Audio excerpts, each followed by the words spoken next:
In September 2017, something impossible was happening at a Maryland casino. A Baccarat player was winning at a rate that defied all mathematical probability. 18 wins out of 21 hands, including an incredible streak of 14 straight victories. The odds of that happening naturally are astronomical. Casino executives knew immediately something was wrong, but they couldn't figure out how. The dealer they suspected, Ming Zhang, denied everything. That's when the casino called the FBI, and what agents uncovered was one of the simplest yet most effective inside job schemes in casino history. No high-tech devices, no complex signals, just a dealer who figured out that sometimes the most obvious cheating method is the one nobody expects. By the time the FBI finished their investigation, they discovered that Zhang and his accomplice had stolen over $1 million from 2 Maryland casinos using nothing but a camera phone and an unshuffled deck of cards. Baccarat is the ultimate high roller game. Walk into any major casino, and you'll find tables where single hands involve tens or even hundreds of thousands of dollars. The game appears deceptively simple. Players bet on either the player hand or the banker hand, and whoever gets closest to 9 wins. But here's what makes Baccarat so profitable for casinos. The house edge is small, less than 2%, but when you're dealing with massive bets, that tiny edge generates enormous profits over time. The game uses 8 decks of cards shuffled together and placed in a shoe, a plastic container that holds the cards in order. The dealer follows strict procedures. They fan the cards face up to show their standard decks, shuffle them thoroughly, then load them into the shoe. It's a game of pure chance with no skill involved, which is exactly why casinos love it. There's no strategy that can overcome the house edge. Or at least, that's what everyone believed until Ming Zhang proved otherwise. Zhang worked as a Baccarat dealer at 2 Maryland casinos. He was in his early 30s, had passed all background checks, and seemed like a reliable employee. But Zhang had discovered something that would make him over $1 million. If you know the exact order of cards in the deck, you can predict the outcome of every single hand with near-perfect accuracy. In Baccarat, if you know what cards are coming next, you don't need luck, you have certainty. The question was, how to get that information without getting caught. Zhang found his answer in the summer of 2017 when he connected with a player we'll call Nee. Together, they developed a scheme so brazen it is almost hard to believe they thought they could get away with it. Here's exactly how the scam worked. Zhang would notify Nee about his upcoming shifts. When Nee arrived at the casino, he would sit at Zhang's Baccarat table. Zhang would go through the normal procedure of fanning the cards face up on the table. But here's where the cheating began. Zhang would expose a specific section of the deck to Nee for just long enough that Nee could take a photograph of the cards with his phone. To anyone watching, it might have looked like Nee was just taking a photo of the table or checking his phone. But that photograph contained incredibly valuable information, the exact order of dozens of cards. Then came the critical step. Zhang was supposed to shuffle all the cards thoroughly before loading them into the shoe. But he didn't. He shuffled most of the deck normally, but the section that Nee had photographed went into the shoe completely unshuffled, in the exact same order as the picture. Now he had something that gave him godlike power at the Baccarat table. He knew precisely what cards would come out and in what order.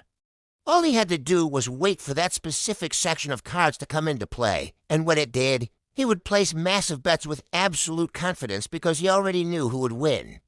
But Nee didn't play alone, and this is where the scheme became even more clever. He recruited other players at the table, people who had no idea about the scam. He would give these players money and tell them to follow his betting pattern. When he bet big on the player, they should bet on the player. When he bet on the banker, they should do the same. These unwitting accomplices thought they were just following a hot streak. At the end of the session, they would hand their winnings to Nee. This served the purposes. First, it spread the winnings across multiple people, making the pattern less obvious. Second, it made the whole scene look more natural.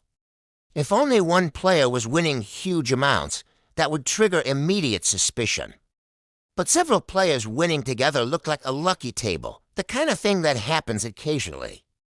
On September 27, 2017, Zhang and Ni executed their scheme at MGM National Harbor Casino. Everything went according to plan. Zhang exposed the cards, Ni photographed them, the unshuffled section went into the shoe, and when those cards came into play, Ni and his recruited players began winning hand after hand after hand. 18 wins out of 21 hands. 14 straight victories at one point. The money poured in, and Zhang and Ni must have felt invincible. But casino surveillance teams are trained to watch for statistical impossibilities, and what was happening at Zhang's table was setting off every alarm. By the end of the night, casino executives knew they had a major problem. The next morning, they called the FBI. FBI Special Agent Jason Bender took the case. The casino knew there had been cheating. They suspected Zhang was involved. But they needed proof of exactly how it was done. Bender and his team began by reviewing hundreds of hours of surveillance footage, watching every moment of Zhang's shifts. They noticed that certain players had unusually high win rates, specifically when Zhang was dealing. They saw Ni taking photos. They watched Zhang's shuffling procedure and realized he wasn't shuffling the entire deck. Everything started coming together. The FBI interviewed other players who had been at the table, and several confirmed that Ni had given them money and told them to bet with him. These players had no idea they were part of a cheating scheme. When investigators confronted Zhang, he lied. He denied any knowledge of cheating, denied knowing Ni, denied everything. But the evidence was overwhelming. The FBI had surveillance footage, financial records showing unusual deposits into Zhang's accounts, and most damning of all, they had the photographs on Ni's phone showing the exact cards in the exact order they later appeared. Meanwhile, the FBI discovered this wasn't Zhang's first casino. He had worked at another Maryland property before MGM, and agents found evidence that he and Ni had run the exact same scheme there, stealing nearly $200,000 before moving to the larger operation. The FBI moved quickly, arresting both Zhang and Ni before they could flee the country. When confronted with the evidence, both men confessed. Zhang admitted that he had met with Ni and agreed to help him cheat in exchange for a percentage of the winnings.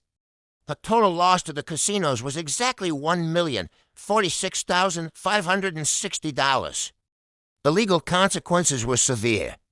He pleaded guilty and was sentenced to 13 months in federal prison. Because he wasn't a legal resident, he also faced deportation. Zhang, as the insider who betrayed his employer's trust, faced even more serious consequences. He was sentenced to 18 months in federal prison, followed by 3 years of supervised release. But the most devastating part of the sentence was the restitution order. The judge ordered Zhang to pay back the full amount of the loss, over $1 million. A debt that would follow him for the rest of his life. He was also immediately fired, ending his career in the gaming industry forever. The case sent shockwaves through casinos nationwide. If Zhang could execute such a simple scheme at a modern casino like MGM National Harbor, then every casino was vulnerable. The weakness wasn't in the technology, it was in the human beings operating the games. In response, casinos implemented dramatic new security measures. They installed more cameras focused on dealer shuffling, developed AI systems to detect anomalies, and increased surprise inspections. Some even required the dealers to verify shuffles on high-stakes tables. What makes this case so disturbing for the industry is how preventable it should have been. Zhang's method wasn't sophisticated. He wasn't hacking computers or using invisible ink. He simply didn't shuffle a section of cards. That's it. Any supervisor paying close attention should have caught it. But casino floors are chaotic, and Zhang exploited that perfectly. He knew that as long as he went through the motions, nobody would scrutinize him. He exploited the trust casinos place in their employees, and it worked brilliantly until the math became impossible to ignore. FBI Special Agent Jason Bender said afterward that what made this case remarkable was how it revealed that even with millions invested in security technology, the human element remains the biggest vulnerability. Cameras can record everything, but they need humans to review the footage and recognize patterns. Zhang's scheme succeeded for months because humans trusted other humans, and that trust was misplaced. Today, Ming Zhang has served his sentence, but his life is permanently altered. He faces deportation, carries a federal conviction, and owes over $1 million in restitution that he will likely never be able to pay. His story serves as a warning. The money might seem tempting, but the consequences are devastating and permanent. For the casinos, the case became a global training example, a reminder that the most dangerous threats are often the simplest ones, executed by people who were supposed to be on your side. Thanks for watching. If you found this story fascinating, make sure to like, subscribe, and hit the bell icon so you don't miss our next deep dive into the world's most incredible true stories.